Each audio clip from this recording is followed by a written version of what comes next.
नमस्ते, उत्तम सिंह नाम मेरा, इलाहाबाद यूनिवर्सिटी लाइव पे आप सभी का स्वागत है। और AUPGAT यानी कि इलाहाबाद विश्वविद्यालय के पीजी एंट्रेंस का फॉर्म कैसे अप्लाई करना है स्टेप बाय स्टेप आपको इस वीडियो में हम बताएंगे। लास्ट तक देखिएगा, गलती कुछ भी मत करिएगा बाद में, क्योंकि आपको समस्याएं होना शुरू हो जाएंगी फिर। तो आप जो है देखिए, शुरू से मैं यहाँ डाल देता हूँ। सबसे पहले आप किसी गूगल क्रोम या ब्राउज़र में आइए, यूनिवर्सिटी ऑफ इलाहाबाद डाल दीजिए किसी गूगल क्रोम या ब्राउज़र में। उसके बाद आपको नीचे दिखेगा एडमिशन 2024, यहाँ आप क्लिक करिए। इसके बाद यहाँ देखिएगा आपको पीजी एडमिशन दिखेगा ब्लू कलर का मोटा मोटा, तो यहाँ से आप पीजी एडमिशन क्लिक करिएगा। इसके बाद सबसे ऊपर देखिए आपको दिखेगा लिंक फॉर रजिस्ट्रेशन, यहाँ देख लीजिए आप लोग, लिंक फॉर रजिस्ट्रेशन यहाँ पे दिया है, आप इस पर क्लिक करिए। और यहाँ जाने के बाद सबसे पहले आपको ये देख लेना है कि आप जिस कोर्स में अप्लाई करना चाहते हैं उस कोर्स या उस सब्जेक्ट को किस सेक्शन में रखा गया है। यानी कि आप देखिए यहाँ PGT 1 में इतने सब्जेक्ट को रखा गया है, इतने को PGT 2 में रखा गया है, बाकी कॉमर्स लॉ वाले इसमें हैं, IPS वाले इसमें हैं। तो ये पहले इस चीज़ को पहले कंफर्म कर लीजिएगा आप लोग कि आपका कोर्स जो है किस सेक्शन में है, PGT 1 में है, 2 में है, IPS में है, किस में है। मान लीजिए मैं यहाँ पे आपको यहाँ पे क्लिक करना है, सेलेक्ट फॉर एप्लीकेशन फॉर्म इसमें करेंगे। इसमें आपका जिसमें है IPS में है तो यहाँ पे, और PGT 1 2 में वहाँ पे जैसा भी आपका होगा जिस सेक्शन में। तो मान लीजिए मेरा कोर्स PGT 1 और PGT 2 में है, तो मैं यहाँ पे कर लेता हूँ PGT 1 वाले में। हम प्रोसीड करते हैं। आपको सबसे ऊपर दिख जाएगा यहाँ पे रजिस्ट्रेशन, ब्लैक और रेड में करके आ रहा है, जिस पे आप सबसे पहले क्लिक करेंगे रजिस्ट्रेशन पे। रजिस्ट्रेशन पे जाएंगे तो यहाँ पे अपना पूरा डिटेल आपको भरना है, अपना नाम भरना, 2 बार अपना नाम भरना है। एक चीज़ विशेष ध्यान रखिएगा, यहाँ पे मैं अपना नाम भर के दिखाता हूँ कि अपना नाम यहाँ पे पूरा भरने के बाद, पूरा नाम भरना है आपको। अपना नाम भरने के बाद यहाँ पे गैप आपको नहीं देना है, बस इतना लिख के छोड़ देना है। फिर आपको सेकंड अकाउंट आना है, सेकंड सेक्शन में, इसमें भी आपको कन्फर्म करना है पूरा नाम आपका। तो इसमें भी ध्यान देना है कि पूरा नाम के बाद गैप ना रहे। जैसे उत्तम सिंह मैंने यहाँ पे लिखा अपना नाम, इसके बाद वो लोग ऐसे गैप कर देते हैं, स्पेस देते हैं, स्पेस नहीं देना है आपको। स्पेस देंगे तो आपका फॉर्म कंप्लीट नहीं होगा, वहीं रुक जाएगा। इसके बाद आपको पापा का नाम भरना है, मैं दिखा देता हूँ भर के। फादर नेम भरना है यहाँ पे, फादर नेम भी सेम कंडीशन वही करना है, आपको स्पेस नहीं देना ध्यान से। उसके बाद मम्मी का नाम भरना है आपको, मम्मी का नाम मैंने भर दिया। स्पेस ध्यान से देखना भैया, हर चीज़ में स्पेस डालेंगे तो आपका फॉर्म आगे नहीं होगा।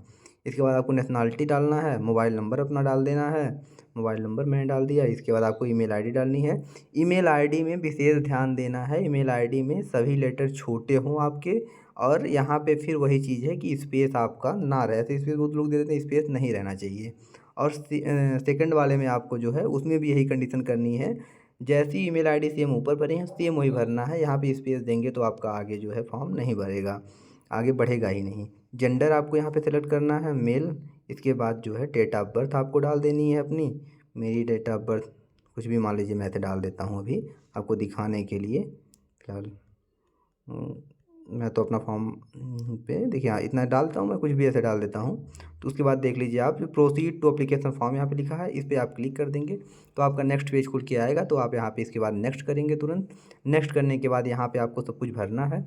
इसी में विशेष ध्यान से आपको ये चीज़ भरनी है कि अपना जो है, अगर आपके पास यहाँ से लेके यहाँ वाली चीज़ें जो है आपके पास, स्पोर्ट कोटा और क्या क्या चीज़ें, मैं इसको आपको एक एक बता देता हूँ। और कुछ सब चीज़ ऊपर वाली सेम सेम भरनी है। उसमें कुछ देखिए, सबसे पहले आपको कोर्स फॉर अप्लाइड, किस कोर्स में आप भरना चाहते हैं उसको यहाँ पे कर देना है। उसके बाद क्या है, एग्जामिनेशन आप ऑनलाइन देना चाहते हैं, ऑनलाइन इसको सेलेक्ट कर लेना है। PGT 1 में ऑफलाइन ऑनलाइन दोनों है, PGT 2 में जो है सिर्फ ऑनलाइन एग्जाम होंगे। ऐसे कुछ कोर्स एक दो और हैं, पिछली वीडियो में मैंने बताया है। इसके बाद एग्ज़ाम सेंटर आपको यहाँ पे सेलेक्ट करना है।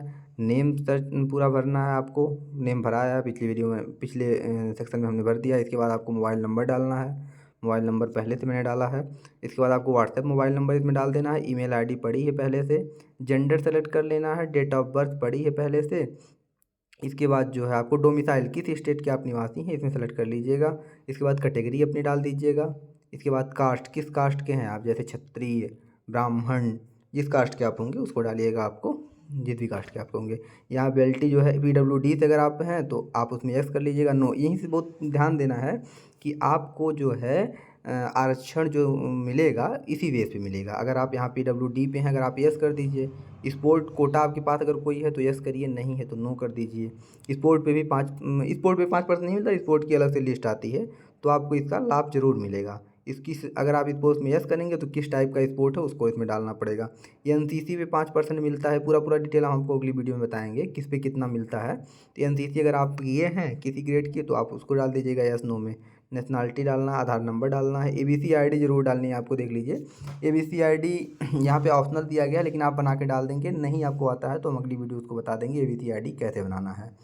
फुल इनका आपको अपनी इनकम डालनी है पेरेंट की। माइनॉरिटी अगर आप हैं तो यस कर दीजिएगा। माइनॉरिटी का मतलब जैसे अल्पसंख्यक में लोग आते हैं, तो अल्पसंख्यक अगर आप हैं तो यस कर दीजिएगा, उसमें भी आपको आरक्षण मिलता है। कश्मीरी माइग्रेंट हैं उसको अगर आप हैं तो यस करिएगा, नहीं है तो कोई मतलब नहीं है। और एम्प्लॉय वार्ड का भी एक अलग से लिस्ट आती है, तब आरक्षण वाला सीन है। तो एम्प्लॉय वार्ड से अगर आप हैं तो यस कर दीजिएगा। इसके बाद मैरिटल स्टेटस यानी कि आपकी शादी हुई है कि नहीं हुई है।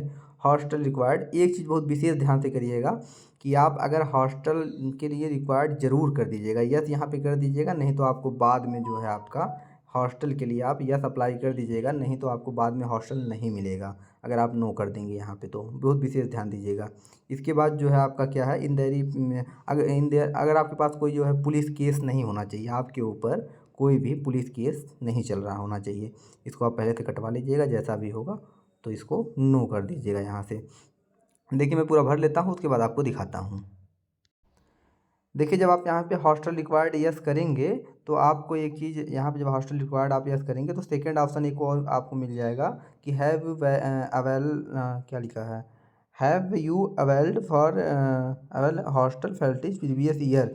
अगर आप पिछले साल इलाहाबाद विश्वविद्यालय में पढ़े हैं तो आप हॉस्टल में रहे हैं कि नहीं रहे हैं तो आपको 3 साल के हॉस्टल का डाटा देना पड़ेगा आपको। नहीं रहे हैं आप तो यहाँ पे अगर आप किसी दूसरे कॉलेज से या फिर इलाहाबाद विश्वविद्यालय से ही रह के अगर आप नहीं रहे हैं फिर नो कर दीजिएगा। अगर आप किसी हॉस्टल में रहेंगे तो आपको 3 साल का जो है डाटा देना पड़ेगा। इतना सब करने के बाद आपको नेक्स्ट कर देना है, नीचे ऑप्शन दिया रहेगा डोमिसाइल स्टेट। देखिए कुछ मेरे घर आता है, डोमिसाइल स्टेट मैंने नहीं डाला है। डोमिसाइल स्टेट मान लीजिए मैं उत्तर प्रदेश का हूँ तो मैं उत्तर प्रदेश डाल देता हूँ। इसके बाद मैं नेक्स्ट करता हूँ। कैटेगरी यहाँ पे सेलेक्ट, देखिए सब कुछ भरने के बाद एबीसी आईडी भी भर दीजिएगा अपना। सब कुछ भरने के बाद आप नेक्स्ट कर दीजिएगा। ध्यान से एक बार देख लीजिएगा कि सब कुछ कंप्लीट हुआ है कि नहीं हुआ है। नेक्स्ट करने के बाद आप जाएंगे तो आपको अपना एड्रेस डालना पड़ेगा। मैं अपना एड्रेस यहाँ पे कोई डाल के दिखाता हूँ, उसके बाद फिर आपको देखिए मैंने यहाँ पे एक एड्रेस डाल दिया है। अगर आपका दोनों एड्रेस सेम है यानी कि परमानेंट एड्रेस और करस्पॉन्डेंट एड्रेस दोनों सेम है तो सेम एज यहाँ पे क्लिक करिएगा, आपको वही आ जाएगा। इसके बाद आपको करना है नेक्स्ट, ठीक है। पिन कोड अब यहाँ पे आपको भरनी है डिटेल पूरी। डिटेल में 10th 12th ग्रेजुएशन तीनों का आपको भरना है अपना डाटा। देखिए आपको 10th में आप किस ईयर में पासिंग पाए, मान लीजिए मैं यहाँ पे डाल देता हूँ 2019। 12th का पूछा है, 12th 2000, पहले मैं 10th का पूरा कंप्लीट कर लेता हूँ।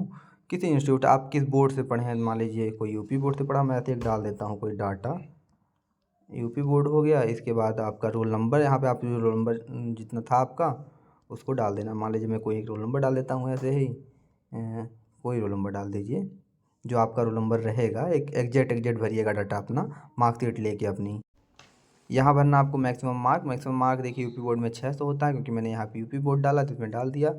कितना नंबर आपको मिला है तो उसमें आपको डाल देना है कितना नंबर आपको मिला है। परसेंटेज आपका यहाँ पे ऑटोमेटिक हो जाएगा, ग्रेड सिस्टम है नहीं, परसेंटेज सिस्टम यूपी बोर्ड में चलता है तो मैंने यहाँ पे परसेंटेज डाला है। ऐसे ही आपको 12th का डाल देना है, किस बोर्ड से आप हैं तो आप यहाँ पे इसको डाल देता हूँ। उसके बाद जो है रोल नंबर इसका डाल देना है जो आपका रहेगा। देखिए इसमें इंटरमीडिएट का आप पूरा अपना डाटा अपलोड कर देंगे। देखिए 12th का आपका 12th का डाटा अपलोड करने के बाद आपको आना है ग्रेजुएशन पे। ग्रेजुएशन पे क्या है, अगर आप पास हो चुके हैं पिछले साल तो आपको उसमें डाल देना अपीयरिंग, मतलब आपका अगर अभी रिजल्ट नहीं आया तो आपको अपीयरिंग में डाल देना है। अभी जो इलाहाबाद विश्वविद्यालय में रहे होंगे या किसी भी यूनिवर्सिटी में होंगे तो अभी उनका रिजल्ट आया नहीं है, इसलिए अपीयरिंग में डाल देंगे। और सब्जेक्ट का और कोर्स डाल देंगे किस सब्जेक्ट में आप जो है ग्रेजुएशन कर रहे हैं। तो मान लीजिए यहाँ पे मैं बीए कर रहा हूँ या कोई भी जो कर रहा है, यहाँ पे ईयर डाल देना 2024 ही अभी मतलब आपका चल ही रहा है। यहाँ पे आपको डाल देना है कि किस कॉलेज और किस यूनिवर्सिटी से आप कर रहे हैं। यूनिवर्सिटी का नाम आपने डाल देना है, मान लीजिए मैं यहाँ यूनिवर्सिटी ऑफ इलाहाबाद डाल देता हूँ, यूनिवर्सिटी ऑफ इलाहाबाद। और इसके बाद जो है इसका रोल नंबर आपको डाल देना है जो आप 3rd ईयर में जो आपका रोल नंबर है। इसके बाद आपको अपीयरिंग डालेंगे तो आपको कुछ डालने की ज़रूरत नहीं है। देखिए आप यहाँ 3rd ईयर का रोल नंबर भी अपने डाल लेंगे। इसके बाद आपको डालना है क्या, have you previously completed post graduate, आप पहले भी जो है पोस्ट ग्रेजुएट भी कंप्लीट एक बार किए हैं, मतलब आप पिछले दिनों भी कभी जो है पोस्ट ग्रेजुएशन किए हैं, तो मैंने नहीं किया है तो नहीं डाल देना है। इसके बाद आपको जो है ग्रेजुएशन के सब्जेक्ट आपके तीनों डालने हैं। तो जो सब्जेक्ट मान लीजिए 3 सब्जेक्ट यहाँ डाल दे रहा हूँ। इकोनॉमिक्स मान लीजिए मैं ऐसे डाल देता हूँ। एक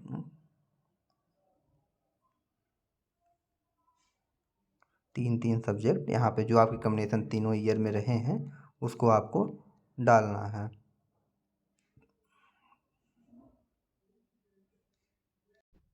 दोनों साल के आपको तीनों सब्जेक्ट डालने के बाद इसको आपको थर्ड ईयर में सेलेक्ट करना है कि आपका क्या क्या सब्जेक्ट थर्ड ईयर में रहा है।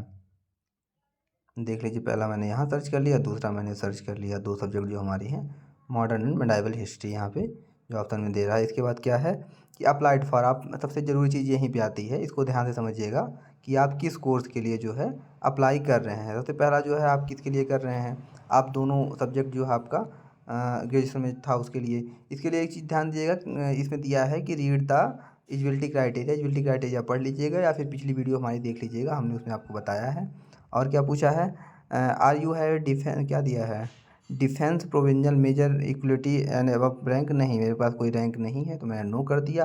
क्या आप कोई टॉपर लिस्ट में रहे हैं या फिर कोई किसी मेजर रैंक इक्वलिटी क्या दिया है, आप किसी डिफेंस में किसी रैंक से आपके पास है, उसका आपको यहाँ पे स्कोप मिलता है आगे चल के, आपको थोड़ी सी उसकी चलती है। यहाँ पे नो, यहाँ पे क्या है, are you an international candidate, मतलब आप अंतर्राष्ट्रीय कैंडिडेट हैं, किसी दूसरे देश के हैं, तो यहाँ पर इसको नो कर देना है। दूसरा सब्जेक्ट आपको यहाँ पे डालना है कि क्या किस आप इसके लिए अप्लाई करना चाहते हैं कि नहीं। अगर आप दोनों सब्जेक्ट के लिए करेंगे तो आपका पैसा ज़्यादा लगेगा, ज़्यादा लगने का मतलब दोनों सब्जेक्ट का डबल लगेगा। अगर आप सिर्फ एक सब्जेक्ट के लिए करेंगे तो आपका पैसा आधा लगेगा। मान लीजिए मैं दोनों के लिए करना चाहता हूँ तो मैं मॉडर्न मेडाइवल यहाँ दोनों डाल देता हूँ। एक तीसरा सब्जेक्ट आता है, ये क्यों होता है, ये होता है नॉन सब्जेक्ट के लिए। तो आप नॉन सब्जेक्ट का पूरा स्कीम जानने के लिए आप चले जाइए इलाहाबाद यूनिवर्सिटी लाइव के टेलीग्राम और इंस्टाग्राम पे, बाउचर खोलिए। बाउचर में पूरा दिया है कि किस सब्जेक्ट में नॉन सब्जेक्ट उपलब्ध है, किस में नहीं उपलब्ध है। अगर आप जो है नॉन सब्जेक्ट के लिए अप्लाई करना चाहते हैं, मतलब आप जो नॉन सब्जेक्ट का क्या मतलब, अगर आप दोनों ग्रेजुएशन में जो सब्जेक्ट पढ़े हैं तो लास्ट ईयर में, उसके अलावा किसी तीसरे सब्जेक्ट से आप पीजी करना चाहते हैं तो उसके लिए होता है।